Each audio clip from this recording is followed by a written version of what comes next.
વડોદરા જિલ્લામાં ઝડપી પાડેલા દારૂનો નાશ। 1 કરોડથી વધુ કિંમતના દારૂ પર બુલડોઝર ફેરવાયું। વડોદરા જિલ્લાના સાવલી તાલુકા અને ડેસર તાલુકા વિસ્તારમાં અલગ અલગ ગુનાઓમાં ઝડપાયેલા ભારતીય બનાવટના અંગ્રેજી દારૂનો બુલડોઝર ફેરવી નાશ કરવામાં આવ્યો। પ્રાંત અધિકારીની અધ્યક્ષતા અને પોલીસ અધિકારીઓની ઉપસ્થિતિમાં આ કાર્યવાહી હાથ ધરાઈ હતી। માહિતી મુજબ મંજુસર જીઆઈડીસીમાં આવેલા બાયોટેક પાર્ક ખાતે ઝડપાયેલા દારૂનો નાશ કરવામાં આવ્યો। આ કાર્યવાહી દરમિયાન Savli police station, Manjusar police station, ભાદરવા પોલીસ સ્ટેશન અને ડેસર પોલીસ સ્ટેશન વિસ્તારમાં નોંધાયેલા કુલ 42 ગુનાઓમાં ઝડપાયેલા દારૂનો સમાવેશ થયો। પોલીસના જણાવ્યા અનુસાર કુલ 62,626 જેટલી બોટલો દારૂનો નાશ કરવામાં આવ્યો, જેની કુલ કિંમત અંદાજિત રૂપિયા 1,76,83,128 જેટલી થાય છે।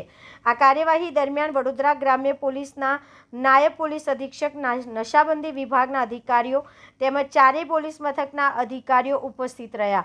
પોલીસ દ્વારા ગેરકાયદેસર દારૂના વેપાર સામે કડક કાર્યવાહી ચાલુ રાખવામાં આવશે તેવી પણ જાણકારી આપવામાં આવી હતી।